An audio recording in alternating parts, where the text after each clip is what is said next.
Untuk mengetahui bagaimana proses evakuasi terkini di lokasi Pondok Pesantren Al-Khazini, sudah bergabung jurnalis Kompas TV Kika Madona dan juru kamera Andika Pratama. Kika, bagaimana data terkini jumlah korban yang masih hilang berapa sampai saat ini? Dan proses evakuasinya apa ada terkendala di hari ini?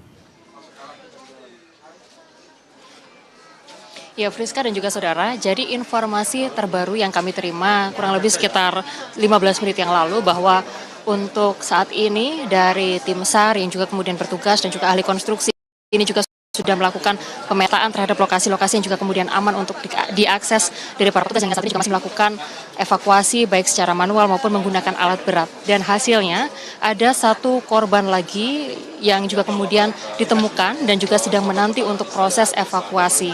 Nah, untuk bagaimana identitas dari korban tersebut, selanjutnya ini nantinya akan dibawa ke Rumah Sakit Bayangkara, Polda Jawa Timur, yang mana nantinya ini akan dilakukan proses identifikasi terhadap korban.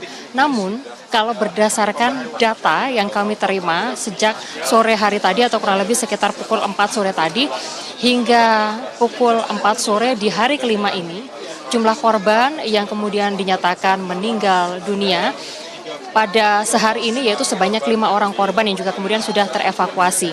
Artinya mulai dari hari pertama kejadian pada hari Senin lalu sampai dengan saat ini jumlah korban yang juga kemudian telah terevakuasi dan dalam kondisi meninggal dunia yaitu sebanyak 10 orang korban. Kalau untuk jumlah korban yang masih dicari, Friska dan juga saudara, tadi kami sempat mengonfirmasi kepada Basarnas yaitu sebanyak 53 orang hingga saat ini masih dalam proses pencarian.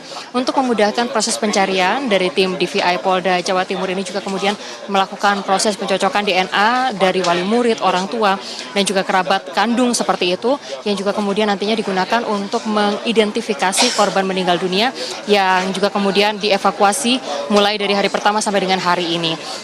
Sehingga untuk proses evakuasi hingga saat ini masih terus berjalan, Friska dan juga saudara. Ada 2 metode yang juga kemudian dilakukan. Yang pertama adalah metode dengan menggunakan alat berat seperti itu.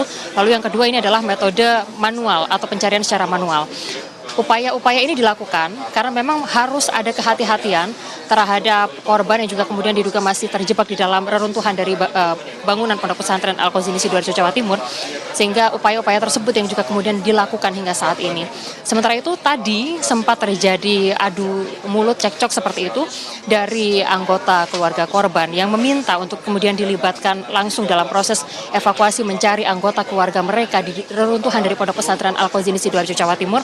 Ini diputuskan atau dicari jalan tengahnya seperti itu. Tadi juga kemudian telah disepakati oleh tim Basarnas dan juga kemudian dari ahli konstruksi yang juga kemudian memastikan keamanan dari lokasi kejadian, yang mana hanya 2 perwakilan keluarga saja yang diperbolehkan untuk masuk dan menyaksikan bagaimana proses evakuasi berlangsung sampai dengan pada malam hari ini. Jadi evakuasi dengan alat berat ini akan difungsikan atau dilakukan selama 24 jam selama sehari ini. Diharapkan untuk proses evakuasi ini bisa berjalan dengan lancar dan seluruh korban ini juga bisa terevakuasi seperti itu. Tadi kami juga sempat menanyakan terkait penemuan dari korban meninggal dunia yang juga kemudian telah terevakuasi dan juga teridentifikasi hingga saat ini. Informasi yang kami terima dari Kepala Basarnas Surabaya yang menyatakan bahwa sebagian besar korban yang ditemukan hari ini itu terjebak di lantai dasar seperti itu. Baik itu di titik lokasi wudhu dan juga di titik lainnya yang juga tidak jauh dari lokasi tersebut. Sehingga hal ini juga kemudian menjadi bekal bagi para petugas dan juga tim SAR yang juga kemudian melakukan proses evakuasi dan juga pencarian terhadap korban.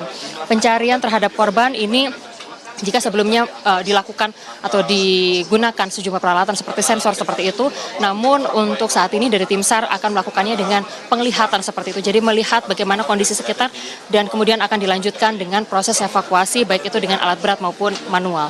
Demikian, Friska. Terdata 10 orang meninggal dunia dan 53 lainnya masih hilang. Ada 2 metode, baik dengan manual maupun menggunakan alat berat untuk mencari korban. Terima kasih Kika Madona, langsung dari Sidoarjo, Jawa Timur.